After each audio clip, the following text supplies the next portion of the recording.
So, let me tell you something about me. When I was in primary school, I used to get bullied. Like, seriously bullied. Okay? People pick on me all the time. I used to remember they used to swing my arm around, swing me by my arm, and then let go, and I would always bust my bottom lip open.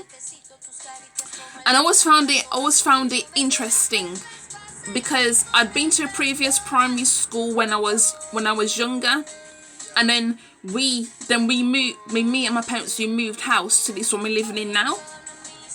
So then I had to start a brand new primary school, and you know, when you're the new person, everybody's always looking at you like, where's she come from, which part's she there for, you know, like.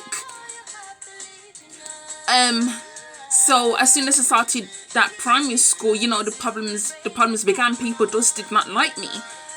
Whereas at my previous primary school, people did actually like me. I was like the leader of my little, you know, gang. I was like part of the popular gang. And then to go from that being part of the popular gang to go to a brand new primary school where I was picked on, bullied, all sorts of things. It was kind of a very interesting experience, trust me. So then I thought, you know, by the time I reached 11 years old, and then it was time to go to secondary school, I thought, oh yeah, you know what, maybe when I go to secondary school, it will be a lot better. You know, because I want to be seeing the same people there. Well, not all of them anyway, it depends where you lived. But however, I got picked on and bullied at secondary school as well. It wasn't until year 10 and 11 people started leaving me alone. Now, when I say I used to get picked on and bullied, I used to get called dry-head girl, I used to get called picky-head girl. People used to say I smell, I stunk, all this kind of stuff. I remember, and it was the black girls who were the ones who would pick on me. And that's why when I was in secondary school, I had one black best friend, but we fell out. You know, like kids fall out, you know. But I also had Asian friends as well, because that's who I got along with. But not all the Asian people like me, not all the black people like me. It was just kind of like, why do we even bother? I also remember when I was in going back to primary school, I also remember we went on this trip when we was in year 6, and it was one of those trips where you just, you know, you stayed overnight and you did your little activities or whatever, and then you came back home. So then when we was back at school, and we had to go up to the front of the what do you call it now, you know, the halls that they have in primary schools anyway, where you have assembly and all this kind of stuff. So when we was in assembly, we was in a line, and then I remember we was all sitting down waiting to collect our certificates to say that we'd been on this little trip. And then one of the students said to me, there was like, oh, one of the other kids said to me like, oh, was you there? And I was like, yes, I was there. And I'm like, you see, like, they treated me like I was invisible, basically. They treated me like I did not matter. And then to have to experience that same thing when I was in secondary school, it was kind of, honestly, it was crushing to me. I honestly don't think my self-esteem has recovered from all of that, because your experiences as a child really does have an impact how you develop as an adult. And people always say, well, you'll grow out of it. No, you don't grow out of it. I just wanted to, you know, come in here and like just express myself, basically. It's because it's funny, because the same people who used to pick on me when I was in secondary school are now following me on Instagram, and they think that I have forgotten. It was not that long ago for me to forget. I graduated from secondary school in 2004. I was 16 years old. I am now 30. Trust me, I've not forgotten. My memory goes that long. Yeah, I've not forgotten that shit. Like, my mom's always telling me about how I just remember these random things from when I was a child. Like, trust me, you remember certain things. I also remember there was these black boys who used to pick on me as well. Some of them are also following me on Instagram. Like, I see you. I fucking see you. Yeah, I don't know why the hell you're following me for. I don't know why. but I see you. Okay, sometimes I will follow them back just so I can pre them to make sure they're not starting any shit. And then if I feel to, I unfollow them, and then they unfollow me, and then they follow me back, and I'm just like, you haven't got the message yet. I'm not checking for you. One of the guys who followed me on Instagram was one of the ones who was responsible for pushing me down this flight of stairs in secondary school twice. Okay, him and his other friend would we would come out of class to go downstairs to use the toilet, and they would be at the top, and they would just be like, oh, they were just like, oh, go past, it doesn't matter, you can go past. And then whenever I would go past, you would feel that little push in your lower back, and I would go tumbling straight down the stairs. I thank God that I did not like lose consciousness, hit my head, break any of my bones. I thank God for that. And this is what I mean. They think it's funny. Like, oh, ha ha. Like, oh, it doesn't even matter to them, because they were children and because we like adults now. But to me, I know why they was doing it. They would not leave me alone. I don't know what it was with me, Keisha. What it was with me. Like, why they had to pick on me so much. Like, what on earth did I do to you to make you so nasty and negative? Like even the girls you thought were your friends were the ones would also talk about you behind your back, laugh and all this kind of stuff. See you getting picked on and bullied, and everybody's attacking you and wouldn't say shit. So it's just like, people are so fucking fake. Like, none of the people from secondary school that I went to secondary school with, I talk to now. I literally don't talk to none of them. Yeah, so you used to sit there picking on me and all this kind of stuff. I remember I was in year 10, and my mum bought me this coat from New Look. It was like £10, and I loved this coat because, you know, it kept me warm. It had a hood and everything, and it had like this fake fur on the hood, and it kept me warm. And I remember one of these bitchy ass girls came in the classroom, and she goes, oh, where did you get... She goes, I think it was either from New Look or Select or something. And she goes, where did you get your coat from? And I was just like, I got it, my mum bought it me from New Look. And she goes, oh, I didn't know they had coats like that in New Look. But I could tell from her tone she was being condescending, because I knew some of the girls were outside the classroom. Because, you know, you get put into forms. So some of the girls were outside the classroom, and I know they were like, oh, they must have seen me with my coat, and that's why they felt the need to say something, you know. So it's just really mad and bothersome to me that you feel the need to say all this kind of shit to me, and then you think it's acceptable because we are adults now and I'm supposed to have moved on. I mean, honestly, I have moved on.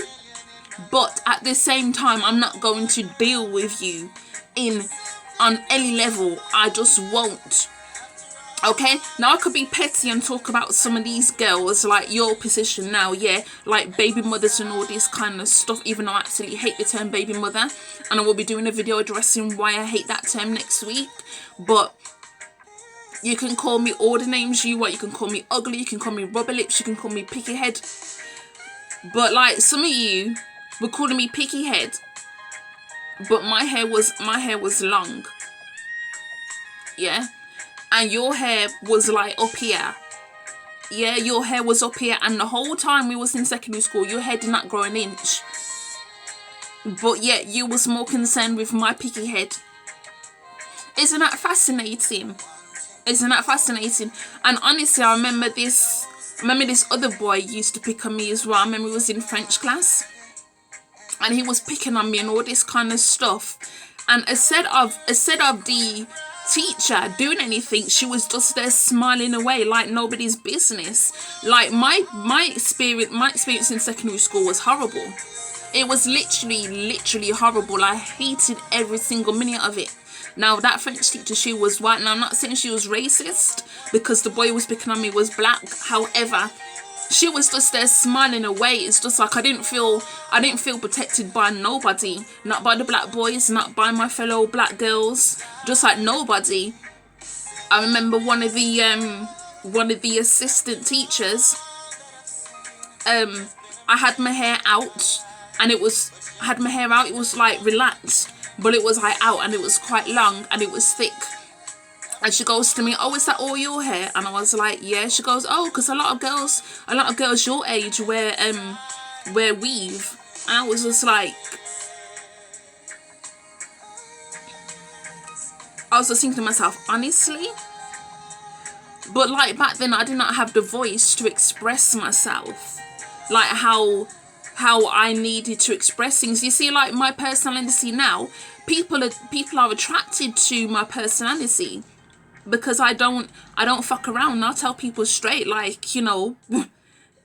But then, like, back then as a child, I was like very different. I had to grow into this, and I think I've become this because of my experiences as a child. I remember this white boy or mixed race, I don't really remember, and I remember him telling me to go back home. And if you think, my secondary school was multicultural secondary school. There was black, there was Asian people, there was white people.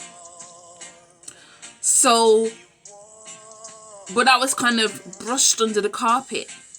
Like nobody ever addressed that situation. It was like, you see, like I had racist experiences at secondary school. I was bullied by black boys, black girls. The Asian people didn't really like me as well, apart from the few little Asian friends I had. Majority of them didn't really like me at all. I don't know what changed when I got into year 10 and year 11, but then it was just like the attention kind of got different. It was just like they were noticing me in a different way, and I just found it very peculiar, because it's like, why? It's honestly like, why? What happened? What changed? Why are you now paying me this different kind of attention? Before, you was acting like I was fucking invisible, unless you wanted to pick on me. But now the attention has changed to where, I guess it must have been the hormones or something. The hormone must have taken over, because, you know, like the show Big Mouth on Netflix, like the hormone monster must have taken over, because it's like the bullying stopped. But now it's just like, I don't even know. Honestly, it was not a pleasant experience for me. I mean, I was in pretty much the bottom set for everything, because I was like, I don't know, like I was never that brilliant at maths. So I was in a bottom set for maths. I was in like the bottom set, and you know, like in secondary schools here in the UK, when you have a bottom set, they will put you in a room. They like have this little thing, I forgot what it's called now, but they have this little separate section. So like you will go into the main class, and then it will say, "Oh, you need to come over here," and you get put into this different block entirely, where like all the dumb people are there, you know. And it just made me feel very, very, very strange, you know. And honestly, I didn't graduate with that many GCSEs. I didn't. Honestly, I had to gain my GCSEs as I got older, and now I'm in my third and final year of uni. So I finally, like, you know, made something of myself. And it wasn't even until 2012, when I was 24, when they found out that I'm actually dyslexic. If I had known, like, back in primary school,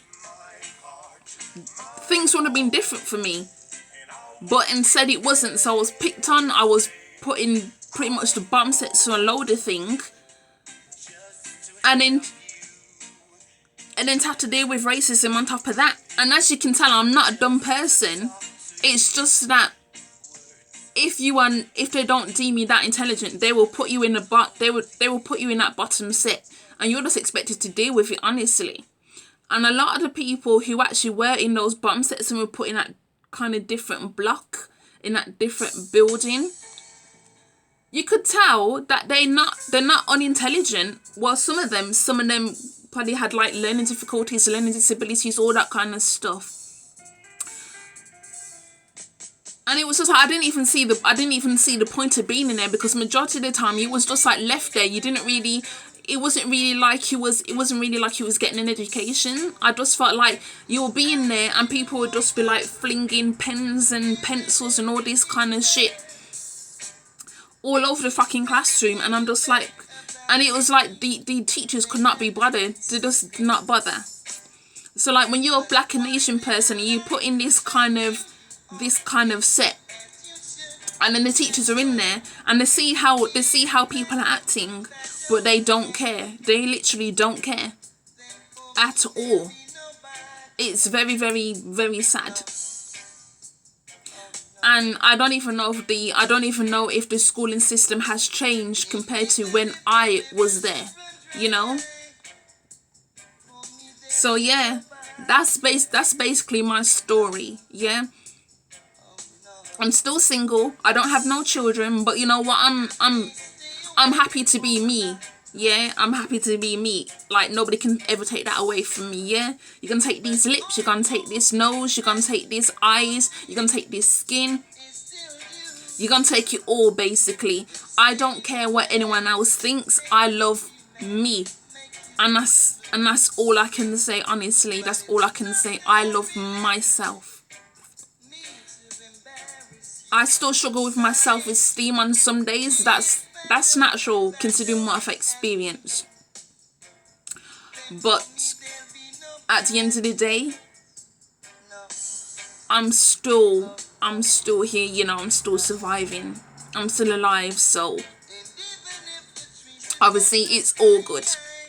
However, for all of those who used to pick on me, I actually don't wish you bad. I don't.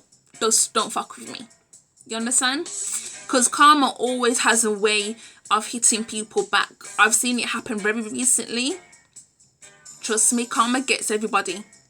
So I don't wish you bad, but I know that karma is already handling it. The universe is already handling it. So I don't need to wish that on you, because I already know what's going to happen. You understand? So yeah. Peace.